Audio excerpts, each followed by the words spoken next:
Para y estamos en comunicación con Nicolás Litvinov, que es economista y director general de estudinero.net. Muy buenas tardes, Nicolás. Mabel Echavarría aquí, ¿cómo estás?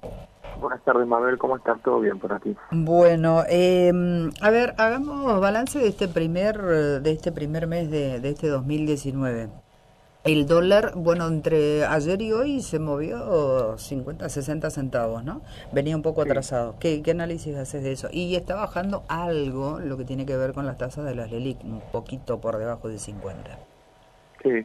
Bueno, en primer lugar, para mí es difícil hacer un análisis de la Argentina, de la economía argentina, separada de lo que pasa en el resto del mundo, ¿no? Ujú. Porque a raíz de este gobierno, de alguna manera, se integró al mundo, por lo menos en el plano financiero y económico, Sí. con libre movilidad de capitales y todas esas cosas de que hablamos en otras oportunidades. Ujú. Tenemos que tener en cuenta también lo que pasó, sobre todo en Estados Unidos, en donde el mes de diciembre fue un mes de muchas dudas e incertidumbre. De hecho Sí. fue el peor diciembre en términos de rendimientos para la bolsa americana Ujú. de los últimos 80, 90 años.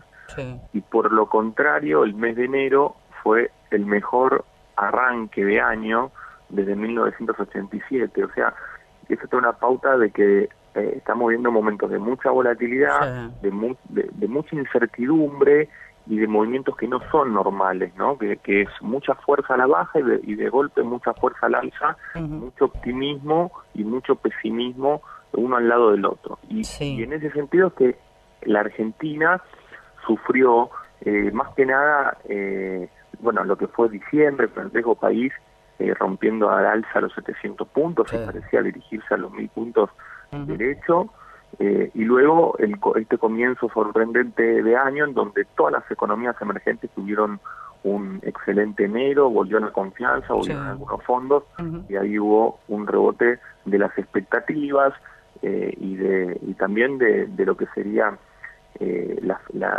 situación financiera argentina, ¿no? Ujú. Bajada del dólar, o que más o menos se mantuvo en ciertos niveles, que en realidad es una baja en términos reales, porque la inflación siguió su Sí, su camino, curso. Ajá. y el dólar, al quedarse quieto, empieza a bajar en términos reales. Y Ujú. también una baja en las tasas de interés y la posibilidad que tuvo y que está aprovechando el Banco Central de comprar Ajá. algunos dólares para cuando perfora la banda inferior, que hoy cerró casi ahí testeándola desde abajo, ¿no? O sea que tenemos que acostumbrarnos, o sea, ya estamos inmersos en lo que tiene que ver con el sistema financiero internacional, por lo tanto, las subidas y bajadas nos van a seguir tocando. En la medida que vayamos asentándonos, obviamente, va a inferir más o menos. Otro dato Sí, interesante, supongo que tiene que ver también con que aparentemente el tema de la Reserva de los Estados Unidos, que tenía 3 o 4 subas en este año, todavía no hay novedades con respecto a eso, ¿no? sí, bueno, no, incluso hoy habló Yellen, la expresidente de la Fed, y dijo que ella veía más probable que si hay un movimiento de tasas este año sea a la baja que al alza, Ajá. ¿no? Y de hecho los futuros de la tasa de la Fed Fund están en estos momentos cotizando a prácticamente cero probabilidades de que haya suba de tasas. Se están Ujú. pensando casi con seguridad que no va a haber suba de tasas. Esto puede ser pensado como una buena noticia, pero como decíamos antes, también la otra lectura es qué es lo que está pasando Claro.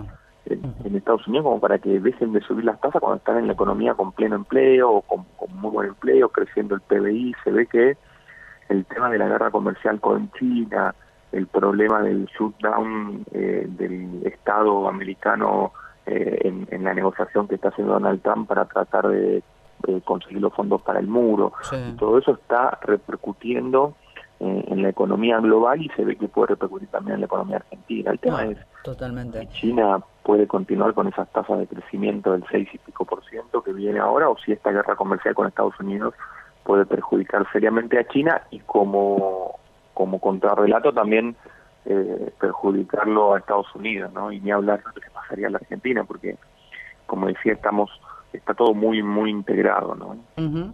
O sea que estamos casi en el día a día también económico aquí. Muchas proyecciones o mayores proyecciones no se pueden hacer. Los datos concretos que tenemos, desgraciadamente, siguen siendo los del INDEC, con caída de la industria, caída de la actividad de la construcción y todo lo demás. Ya, o sea, no hay pendiente hacia arriba aún de salir de esta recesión en la que estamos, ¿no?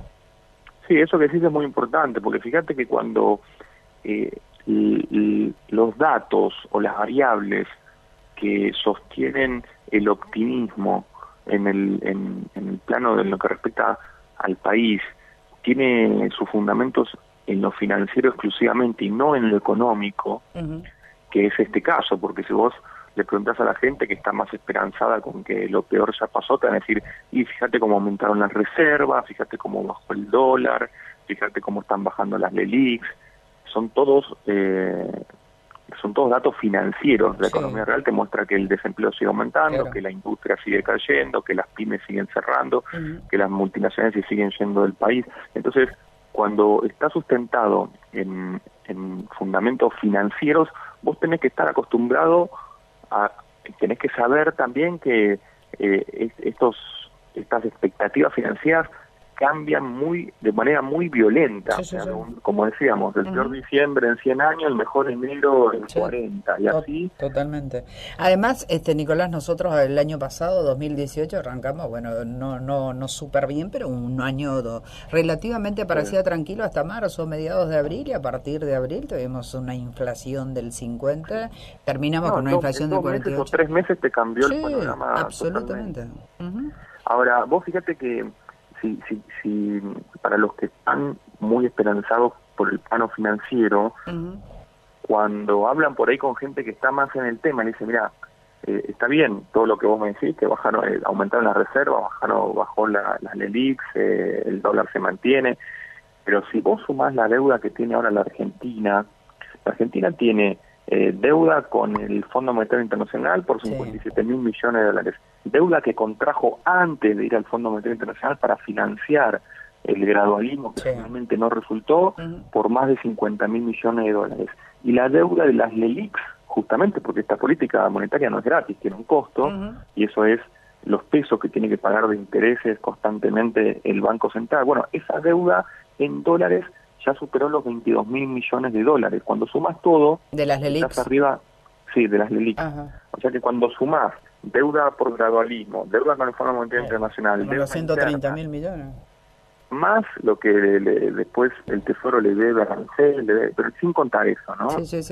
Ya estamos por arriba de los 150.000 millones de dólares cuando las reservas brutas son de 66.000 brutas, pero netas, sacándole los swaps de China, sacándole las inversiones que el Banco Central no puede de un día para el otro tocar, sacándole del Fondo Monetario Internacional que no puede ser usado para correr una carrera cambiaria, sacando todo lo que no es libre disponibilidad. Bueno, quizás estamos en un porcentaje, digo yo, de reservas en un 10 o 15% de la deuda total, lo cual es prácticamente una situación de insolvencia virtual, digamos, ¿no? Es un país que está financieramente, por más que no parezca en la superficie, si el día de mañana los acreedores se endurecen y quieren el dinero, esto sería el Fondo Monetario Internacional deja de financiarnos y pide que le devolvamos, el mercado de capitales donde están los bonos emitidos empiezan a caer de precio, y la gente no quiere comprar bonos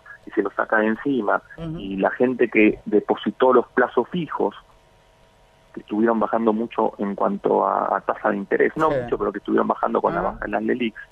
Vos fíjate que de los plazos fijos, más del 60% de los plazos fijos son a 30 y 60 días. Sí, lo mínimo. O sea que muchos están por vencer, o vencen en cualquier momento, o vencen dentro de 30 días, ¿no? Más del 60%, pues tenés el 15% a 90 días, otro 15% a 120 días, y solamente el restante 5 o 6% que está a más de 5 o 6 meses, ¿no? Mínimo. Esto indica que por esta famosa bicicleta financiera que se armó desde el año pasado en adelante, bueno, hemos llegado a tener una tasa del 74% para las LEVAX, ¿no? Después un poco menos para las LELIQs. Esta bicicleta financiera, bueno, todavía rinde, obviamente, porque está en 47, 48, ¿no? Sí. empieza a rendir cada vez menos, ¿no? Cada vez menos, y después, bueno, puede llegar, sobre todo cada vez menos cuando el dólar se empieza a disparar, ¿no? Claro, sí, sí. Ahí son dos factores, baja la tasa, el dólar se empieza a disparar, bueno, después hay que ver si justamente eso no confluye con algún evento internacional que empieza a chupar fondos de los países emergentes y llevarlos para los Estados Unidos o para lo que sería libre de riesgo, y ahí tenés otra tormenta, como la llama el gobierno, tenés otra tormenta de frente que en un año electoral podría ser bastante complicado, ¿no? No, totalmente. Bueno, absolutamente, el año electoral complicado. Si tenemos que hablar desde lo financiero, desde lo económico, obviamente no hay nada para mostrar, no hay nada para hacer, las tarifas siguen subiendo, el plan sigue yendo hacia adelante, y entonces uno se pregunta desde el otro lado, si fuera el gobierno querer a usar atajos, que es lo que se escucha por ahí, pospondría un poco eso, pero por otro lado siguen adelante con eso, más allá de que suban o bajen en las encuestas. ¿Esto sirve para algo, Nicolás? Y no sé, cuando vos ves que, digamos, una lectura política económica o política financiera sería, el gobierno hasta ahora en el plano económico, en el plano financiero, no puede mostrar ningún logro que no sea mejoras de corto plazo como las que nombramos hace un ratito, pero podría ponerse como objetivo llegar a las elecciones de octubre con una baja de la inflación, con una baja importante de la inflación. Pues si tuvimos una inflación del 50% el año pasado, de casi el 50% el año pasado, digamos, uno podría pensar, bueno, que no parecería tan difícil poder hacerla bajar, ¿no? Pero claro, una caída de que la inflación sea el 40% este año no creo que sume demasiado. Entonces, vos ves eso, decís, bueno, el gobierno va a centrar todos sus esfuerzos en bajar la inflación, y de repente ves que aumentan las patentes un 120%, aumentan lo que sería el transporte, la luz, el gas, los peajes, el transporte, la luz, y la nafta, que el combustible volvió a subir. Hace 2 semanas, 3 estaba bajando y ahora vuelve a subir, ¿no? Cuando ves todo eso, dices, bueno, parecería que los esfuerzos para controlar la inflación no están concentrados ahora y dependen pura y exclusivamente de un parate total de la economía, en donde el problema de la inflación pasaría a segundo plano, digamos. Ahora, esta subida del dólar hoy, vos lo ves acorde o sea, va acompañando la inflación, 2.6 de enero, y se habla de un 3% en este febrero con el impacto de los incrementos en algunos servicios. Va acompañando, no es que o sea, no está ni alto ni bajo, está como tendría que estar. Sí, la sensación es que esta suba del dólar está más que nada incentivada por el Banco Central, ¿no? Con el gobierno no quiere tampoco que caiga demasiado, no le sirve, y por eso salió a comprar dólares, estuvo bajando la tasa de las LELIQ, y de alguna manera está incentivado por el Banco Central. Entonces, no es preocupante siempre y cuando esté dentro de la banda, todavía estamos afuera de la banda, pero desde abajo, o sea que no creo que este salto del dólar, digo, de ayer y hoy, que tampoco es tanto, ¿no? Pero no creo que este salto esté reflejando incertidumbre en la economía argentina. Pero hoy, por ejemplo, está cayendo la bolsa americana 1,5% aproximadamente, que hace tiempo que no caía esa magnitud. Justo cae la bolsa también porque se conoce que las negociaciones entre China y Estados Unidos no están tan bien como se pensaba, y que podría haber algunas dudas. Ese tema se ve que es muy sensible a nivel global y termina impactando también en el riesgo país argentino, digamos, ¿no? Porque la Argentina no puede abstraerse de esa situación. Entonces, para que la economía argentina pueda tener un buen año, que no sería crecimiento, porque ni las expectativas más optimistas oficialistas dan crecimiento de la economía este año, pero para que tenga una caída suave o una situación mucho menos peor de lo que se esperaba, deberían darse muchas variables en términos internacionales, hasta climáticas, te diría, ¿no?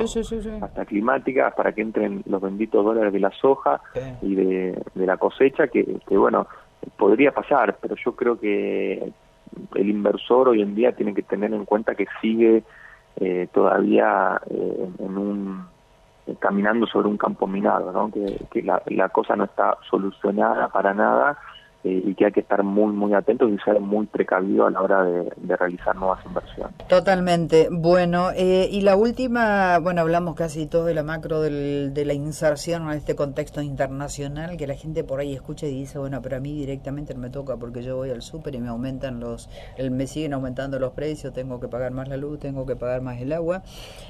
Una nota interesante.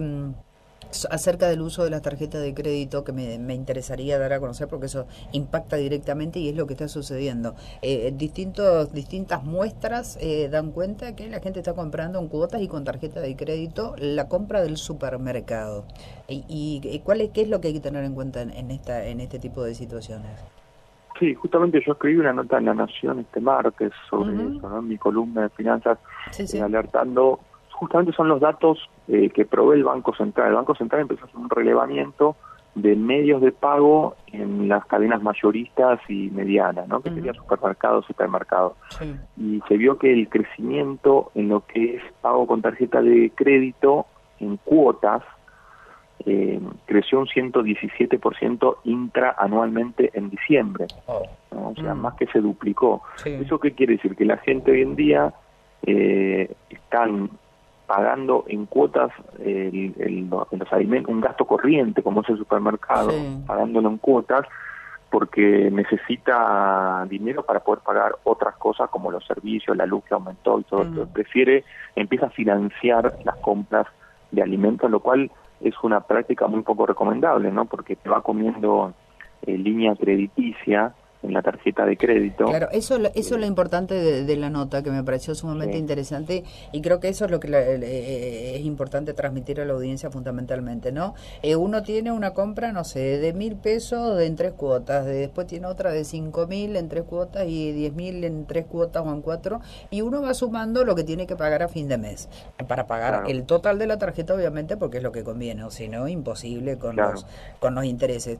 Pero lo que vos destacabas, y está bueno, o sea, algunos lo vemos, otros no, es que no se toman únicamente el valor de las cuotas, sino el valor total de la compra que se realizó. Por lo tanto, hay que tener cuidado con no quedarse después sin los fondos financieros necesarios para seguir financiándose con la tarjeta.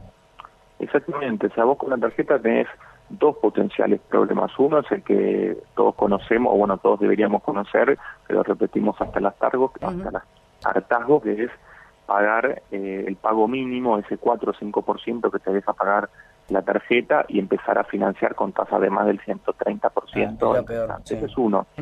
Y el otro, que menos gente conoce, tiene que ver con la línea crediticia, que es que justamente si vos te compraste un Smart TV, después financiaste la compra en el supermercado de 5.000 pesos en el mes, la financiaste en 10 cuotas o 12, por más que sean sin interés, vos lo que tenés que sumar es el valor total del Smart TV más el valor total de la compra en el supermercado más el valor total de las otras compras que hiciste corrientes y también financiadas para llegar a tu límite crediticio. Una vez que se llega a ese límite crediticio, el emisor de la tarjeta de crédito automáticamente te bloquea la tarjeta, sin siquiera advertirte anteriormente. O sea, te bloquea la tarjeta y vos tenés que adelantar pago de cuotas, o sea, enviar dinero para que te vuelvan a habilitar el plástico. Entonces mucha gente lo que hace, bueno, pero yo tengo varias tarjetas de crédito, entonces te bloquean una, usan la otra, pero claro, eso hace que después también los intereses y la deuda que vas contrayendo se vuelve impagable. Claro, porque el ingreso siempre es el mismo, o en general siempre es el mismo, y está o es menor en términos reales. Acordate que hubo un 17% de caída del año pasado. Ingreso el año pasado, más de un 17% de caída en términos reales, ¿no? Quiere decir que en promedio, a alguna gente el ingreso le bajó el 34, 35 o hasta 40%, a otros por ahí un 5%, y debe haber gente también que le aumentó también. Pero en promedio se encuentran con estas complicaciones, y financiar gastos corrientes con la tarjeta de crédito en cuotas parece ser una buena alternativa. Totalmente.